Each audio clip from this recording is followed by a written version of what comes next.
Hey guys, Ivan here, and in today's video we got some really interesting bodybuilding updates. Before we actually start with our main topics for today, I want to update you guys about some things that I talked about yesterday.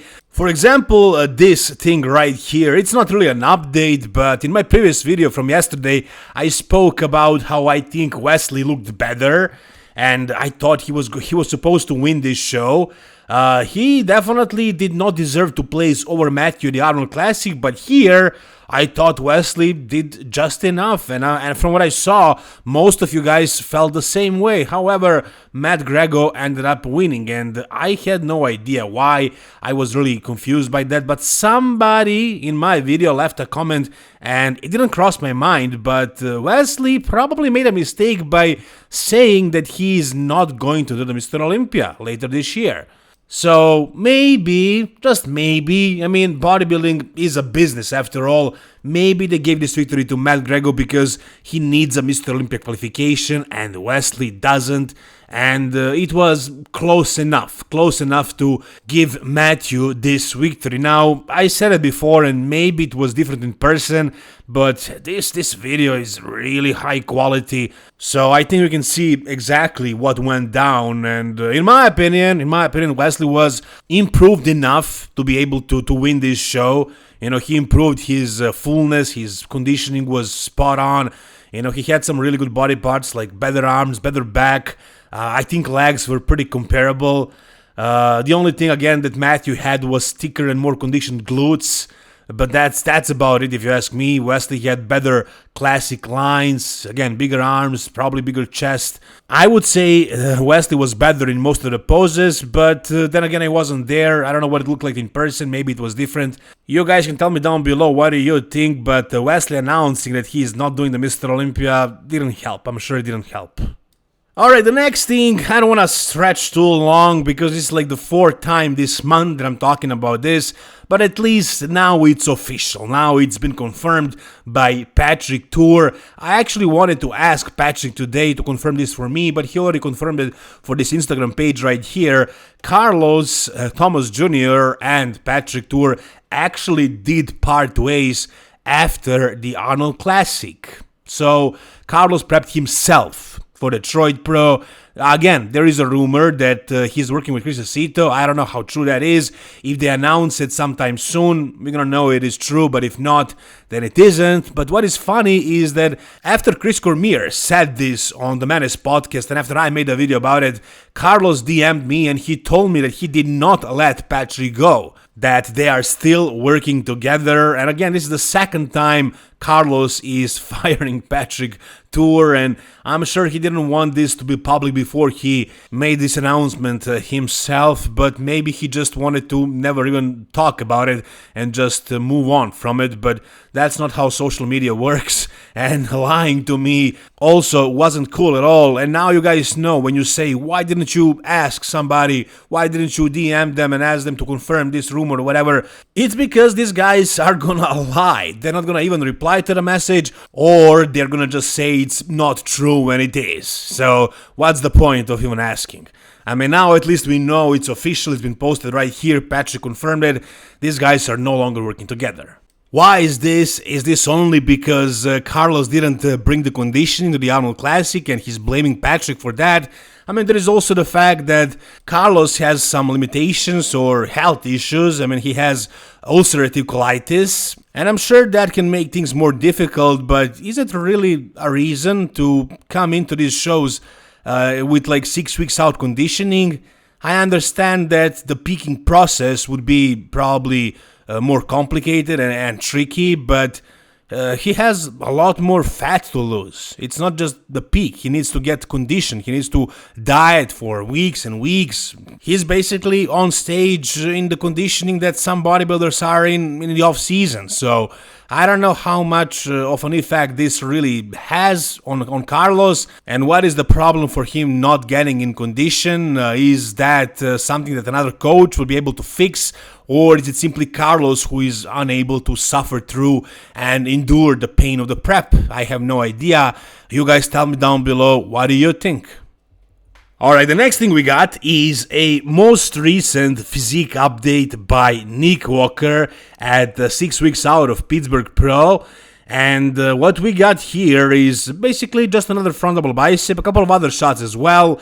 What we can see is that Nick is definitely sharpening up. He's posting physique updates very regularly, so it's kind of hard to notice the changes, but I can notice them. I can see that he's definitely getting leaner, for sure. I mean, he definitely has a lot more work to do before he's actually stage ready, but he's close. He's definitely very close to being stage ready, and this front double bicep honestly looks very good.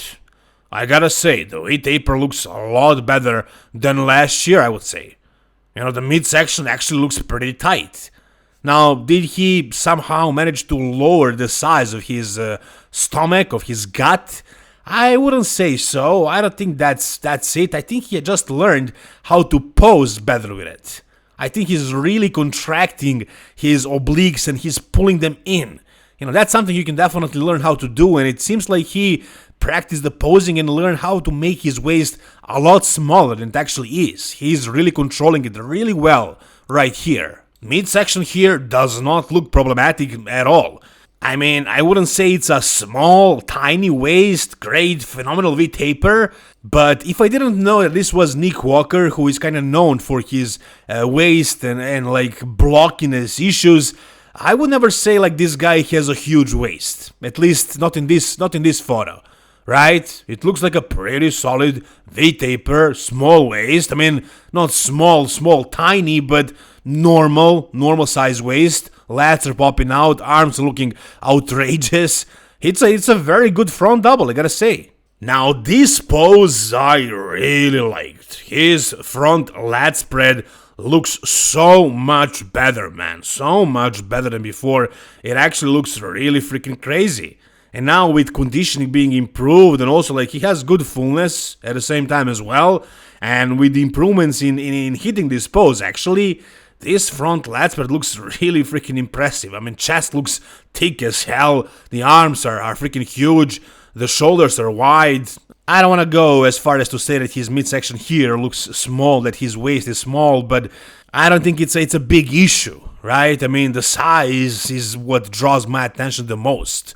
Like to the chest, shoulders, arms, and just the width of the guy, the mass that he's holding is just really impressive. And again, he's posing much better here than before. The front lat spread, it looks phenomenal.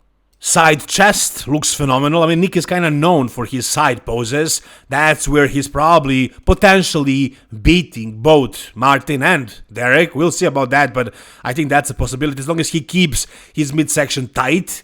And the side chest looks crazy. And there isn't really much to say about the most muscular. It's one of his best poses, and yeah, it's definitely impressive. Now, there is one more set of photos that he posted actually a couple of hours ago, maybe like an hour ago, and it's his back poses that we haven't seen in a while. And I gotta say, it's looking good. It's looking very good. Does it look as good as Derek's back? No, but look at the teres muscle right there. I think it's better. I think it's bigger. I don't think it was this big before. I think he improved that for sure. And then the shoulders and the arms are looking crazy. There is a lot of width to that back. He's very wide. I don't think Martin is this wide. He has a lot of thickness, but I don't think Martin can open up and be this wide in the back double. I haven't seen that so far, at least.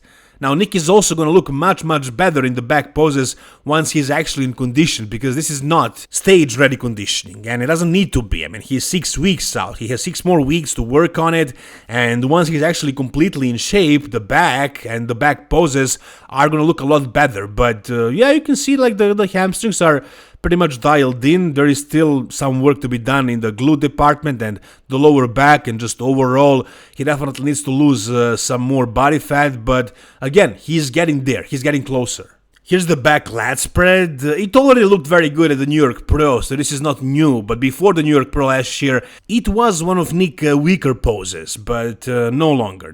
This is a very good pose for Nick now. So you guys get the idea of what Nick looks like right now at 6 weeks out. I would say Martin is in better condition, and of course Derek, he's just maintaining the conditioning from the Arnold Classics, so we can't really compare these guys right now. We can wait and see these guys on stage. What do you guys think based on all you saw? After you saw Nick and you saw Martin 2 days ago, and you know what Derek looked at the Arnold Classic, do you guys think Nick or Martin have a chance of winning? Who's gonna place ahead of who, Martin or Nick? Tell me down below in the comment section.